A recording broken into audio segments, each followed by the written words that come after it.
Is it ready to go? Hey friends on Facebook Live, I'm here at the National Association of Entrepreneurs as a guest of Alan and the rest of the folks in the room, and we're going to be talking about mobile greens and wellness and the whole program. So thanks for joining us on Facebook Live. And folks, I'm honored to be here today to share the message about sustainable solutions. One of my favorite quotes from Victor Hugo is there's one thing more powerful than all of the world's armies, and that is an idea whose time has come. And ladies and gentlemen, there's not a better time. The time was 20 years ago to start creating sustainable solutions, but we didn't do it then, so we have to do it now. Mobile Greens and Wellness will be the tip of the spear. This will be the marketing arm that creates the experiential economy that allows people to see, taste, touch, and feel all of the best sustainable solutions that are currently in the world today. Because folks, we're not doing nothing new other than creating the marketing platform. These things have already been developed, they're already available thanks in part to the permaculture people around the world. So why do we want to do this? This is a picture of a piece of land that I own in Costa Rica with a bunch of friends. After I sold my mortgage company in 2004, I traveled the world for a while. And I was looking for something else to do because I'm a very active person. I need to be creating something to feel good about myself, just to feel alive. And I didn't know what the next piece was, so I kind of tried a few things, created a foundation called the Wisdom Foundation, because I'm a teacher at heart and I want to teach the kids. And then I found Costa Rica and I absolutely fell in love with the place. And when I was there, I started buying and trading land. It was 2006, so it was like a land gold rush all over the world. Of course, Florida got hit real hard as well. And I started developing, and I became a golf course developer. I bought a big piece of land, and what happened was I had this vision to create a golf course where there was fruit trees growing everywhere. So you hit your ball in the woods, which I do half the time, and you go in and you come out with some fruit that you've never heard of, because in Costa Rica you can produce just about anything. So what happened with that experience is I attracted some environmentalists that hated me with a passion because I was a developer. A lot of developers are hated, but when you're a golf course developer, you're at the top of the hatred list, at least with these particular folks. And you know, I don't mind criticism. In fact, I invite criticism because it's through criticism that you can learn the most, quite frankly. So I invited these people, and they were shocked to get my invitation, but I invited them to my office. I said, tell me why you hate what I'm doing so bad, because I think turning this cattle pasture into a sustainable golf course development where we plant thousands of trees, I think that's a good idea. And I think it'll be better for the land than the current use. And they didn't buy any of that. They proceeded to tell me about the science of permaculture. And permaculture stands for permanent culture. It's a sustainable agriculture design science that actually works great for business as well. And when they finally left the office, I wiped off the blood and tears, and I started studying permaculture because I was curious as to if they had any good points or not. Was what they were saying true or not? And quite frankly, what I learned over the coming months, it scared the hell out of me.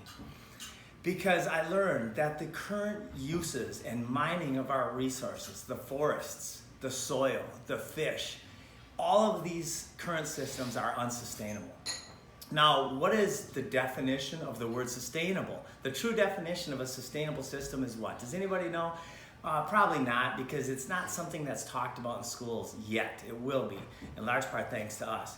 A sustainable system is a system that produces as much or more energy than it takes to create and maintain. Right now, are our systems for mining fish in the ocean sustainable? No. Are our systems for mining forests and wood and the use of our soil, is any of this stuff sustainable? No. Now, what happens to unsustainable systems? They always fail eventually. Nobody knows when, but the collapse usually happens overnight. And this has been proven all over the place. In fact, the Dust Bowl was in large part because of unsustainable agriculture. the cod fishery, which was the #1 fishing ground in the world, up in the northeast coast of the United States, that cod fishery went bye-bye in the 1900s. For hundreds of years, boats full, empty boats came to the New York and the Nova Scotia area, and they loaded up their hulls with cod. When that fishery collapsed, it was done. It's still gone today. They outlawed cod fishing back in the early 1900s. You can fish cod now, you still can't catch any cod. So what happens when a major system collapses, like our soils or our fisheries? Well, quite literally, folks, that's the end of our race. And so what happened to me is, as I was studying permaculture, I was having kids. And I started looking at the world from a different, more long-term perspective. Excuse me while I take a breath, because it gets kind of emotional here. And believe me, folks, I went through a couple of years of I focused on the solution so hard that I got depressed, and I'm a really happy person in general. So I started looking at the world from a long-term perspective, and I realized that I have the ability to do something about this. And so I read this quote. I'm going to read it out loud to you. This is Bill Mollison. Though the problems of our world are increasingly complex, the solutions remain embarrassingly simple. Folks, this right here, I started bawling when I read this quote. The problems of our world, let's not focus on them. Let's start focusing on the solutions, and that's what we're going to bring to market right now. Bill Mollison, by the way, in the years to come, he will be known as, I believe, the man who helped save the world. Gosh, I haven't been this emotional for a long time, so I thank you for this. This is a fun opportunity. I took what I learned, and I decided to turn all my energy into creating a sustainable community with food growing everywhere. That was my focus. So the first thing we did was we planted nurseries, and we planted thousands of fruit trees. In this community, we used food forest principles. And this is a food forest picture showing the web of life. You cannot take out one piece of this puzzle and have anything else work. You cannot take out the soil. Franklin Delano Roosevelt said that a nation that destroys its soil destroys itself. Look at Haiti, look at the Dominican Republic, and look at their borders. Go on Google Earth. Their border is the delineation. Why is Haiti so poor, and why is Dominican doing so well? Because the Haitians cut down all their forests. They ruined their soil. It's so hard for them now to redo it. It can be redone. The answers are out there. So you can't take out a piece of this puzzle and have the puzzle work. So we created a master plan using the principles of permaculture, starting by observing the land and deciding where are we going to start our planting, where are the houses going to be. And we ended up getting on 700 and some acres, using less than 2% of our land for our footprint. The rest is natural habitat. And folks, doing business in a foreign country is hard work, is incredibly hard work, especially with a socialist country where the rules are really hard to work with it. Well, there's a book being written about that, so I won't go into that any further. But you know what's not hard is sustainable solutions. Creating food, water, and energy solutions everywhere is relatively easy, and it has to be done, and our job is going to be to do it. This is one of the pictures of our organic farms, our organic gardens, and here, one of the neat systems that was so easy to install. We took water from a jungle spring. We ran it down to the community and we separated it. The community had community potable water, and then all of the overflow went to a tilapia pond. And then we placed the organic gardens below the tilapia pond so it could be naturally fertigated. Fertigate is to fertilize and irrigate at the same time. And the jungle, you'd think with that jungle, you've got some pretty good soil. Well, that red clay, it's not very good for growing. You definitely have to fertigate and amend the soil. So food growing everywhere. This is in southern Costa Rica. Southern, what's the name of the town? Cortez, Dominical, Ojochel, it's just south of there. food growing everywhere, and when you design it properly, you can have your food like this is near the restaurant. Lettuces and tomatoes and peppers and bananas and even these bushes are a stacking of functions because they create a buffer from the community and the flowers are edible. Now, I didn't know that there's so many varieties of edible foods and landscapes out there until I started studying this. It's absolutely amazing. We planted 4,000 fruit trees, 150 species of food are growing on the property. Capable of feeding the whole community and more, and we did that in less than 3 years. And really, it took us way less than 3 years to get the food systems in place. The rest of it was the construction, the roads, the buildings, and so on. So what's next? Next for me, since I've always been afflicted with this idea that I can change the world, you know, they say that people are crazy enough to think they can change the world, and ones who do, I do. I think that we have the system to do so.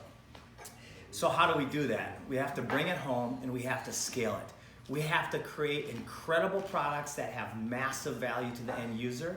We have to create a rapidly scalable distribution system, and we have to catalyze a community of advocates.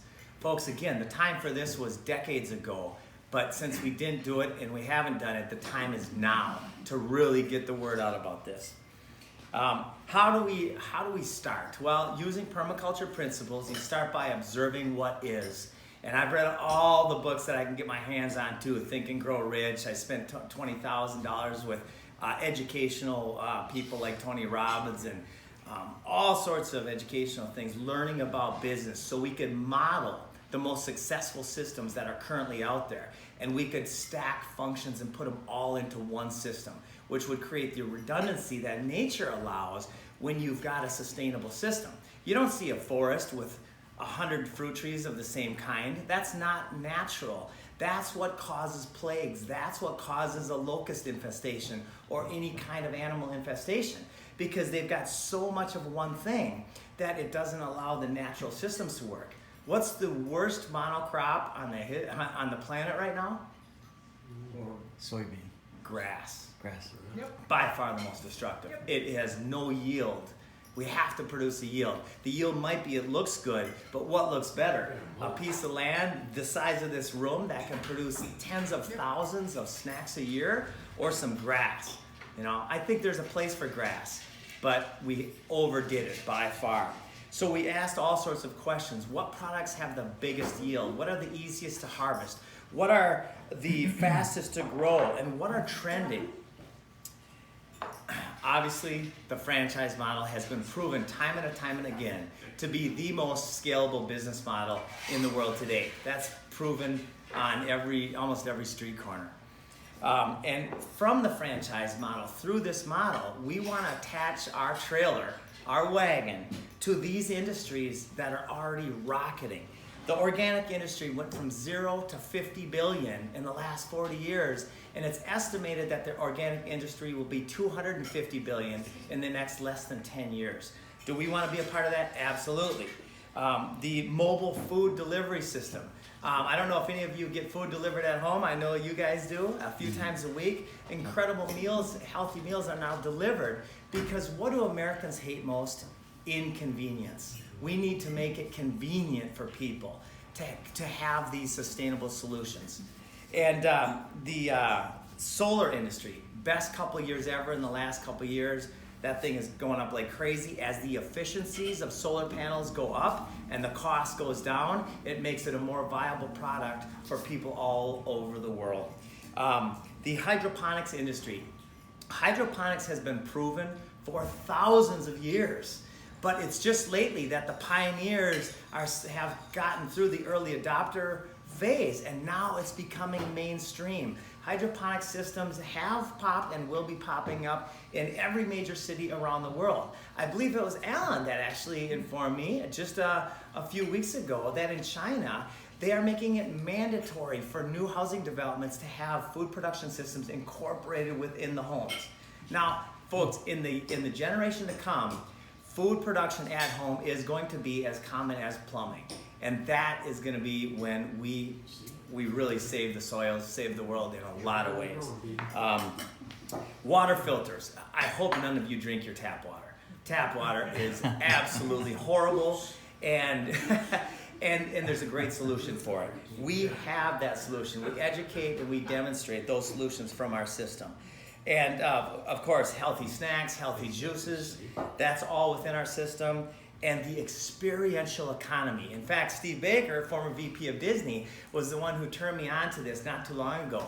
I think it's Joseph Pine who wrote this book. And there's an entity out there called ING. You've heard of the financial institution, one of the world's largest, called ING. Well, they were looking for new ways to get their financial instruments in the hands of the people. And somebody had this crazy idea, which I bet a lot of people called stupid. Let's create a coffee company. Let's teach our baristas for 2 days on how to brew and pour coffee. And let's teach them for a couple months on how to sell mortgages and financial instruments. Guess what? They did $100 billion in sales by creating coffee companies in high visibility locations. And what's the key to that? High visibility.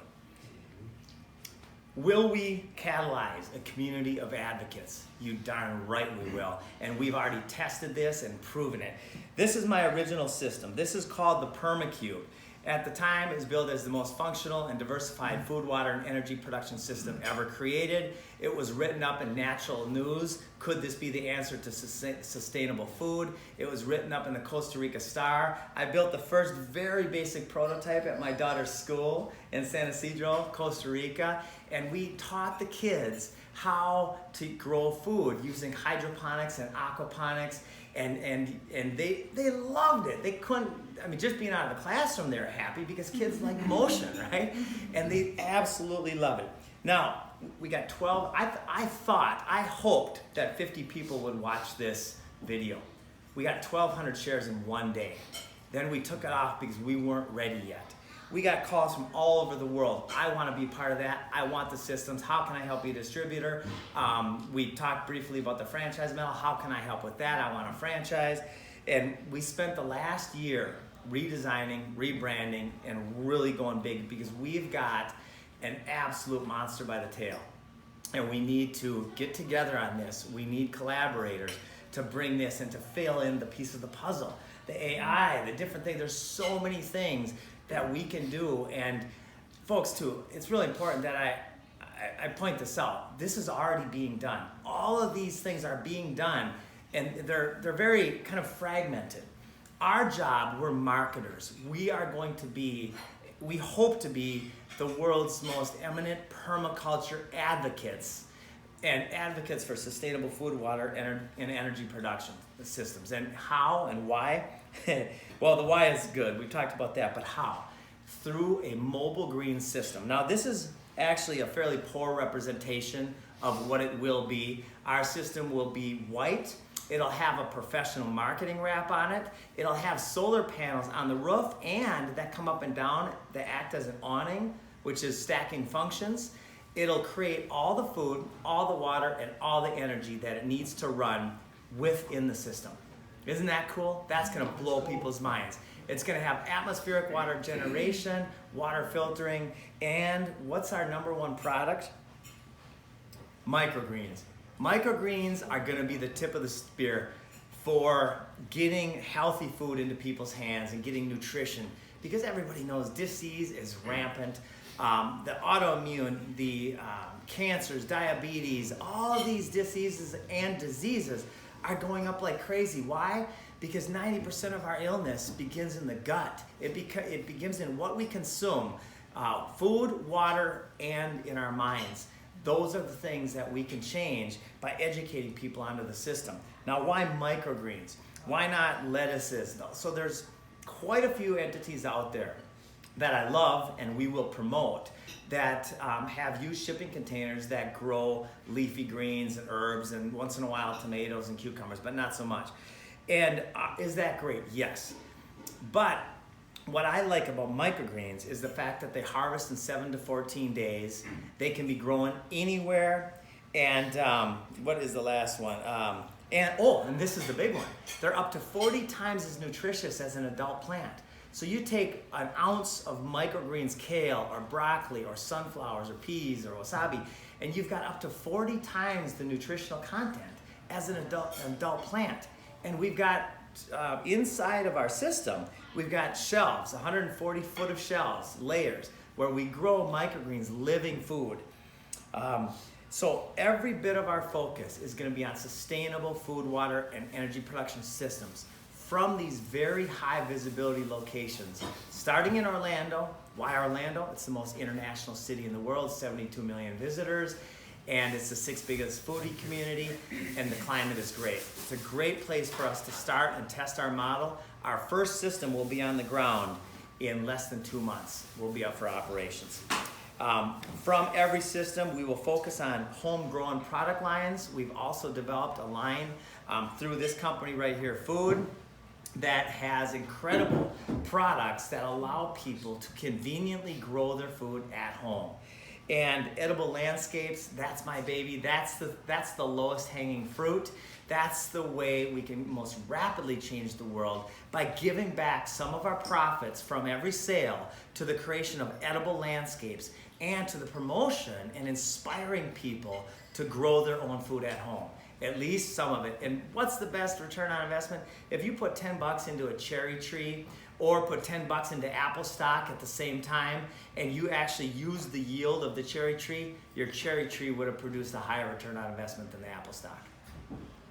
If you think about that, 10 bucks, and then for dozens of years, decades, probably 100 years, you're creating hundreds and thousands of dollars of yield every year from your cherry tree.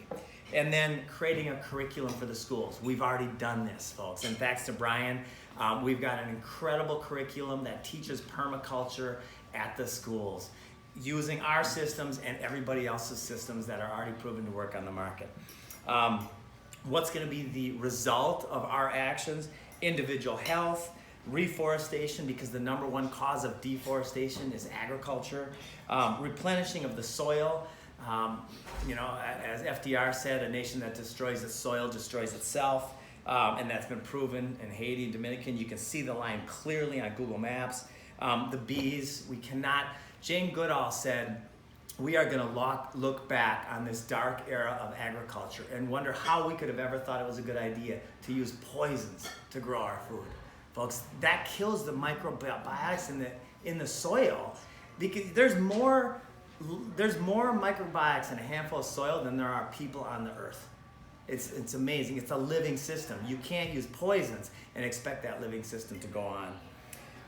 So numbers. I'm not going to get too into the numbers here, other than at a high level, I'll let you know this, that if we can, 6 days a week from 2 locations, if we can serve up to 50 trays a day from 2 locations and get 100 microgreen tray sales a day, then we've got a gross revenue of $60,000 a month, not including hydroponic system sales, solar sales, not including coffees and smoothies and juices, all these things. So we're looking at an incredible value to the individual franchisee, to the customer, to the society, to everybody, because I believe that there's not a better system than capitalism. I've seen it. I've been in countries of all kinds, and I think that when we teach people how it's profitable and beneficial on every level to grow your food at home and to do some of these sustainable solutions, then if you saving the environment is profitable, then the environment for sure will be saved.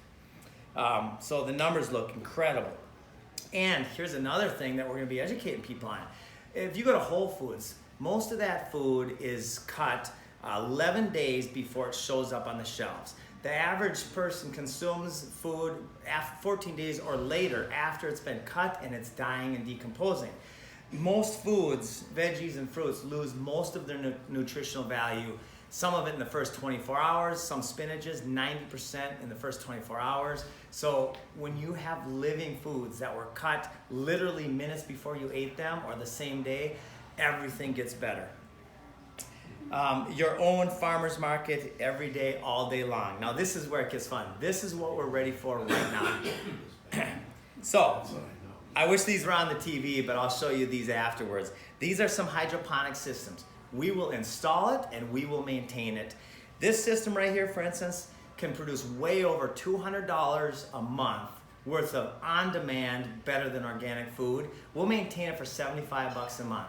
What will you get out of it? Over 200 bucks worth of food, the convenience, the nutrition, the cool factor. Those, when we can put those few things together, let me get back into that in a sec, but we are ready to do this right now. The setup fee is going to be probably around 1,200 bucks, and then we'll do the maintenance as well for those who want the maintenance.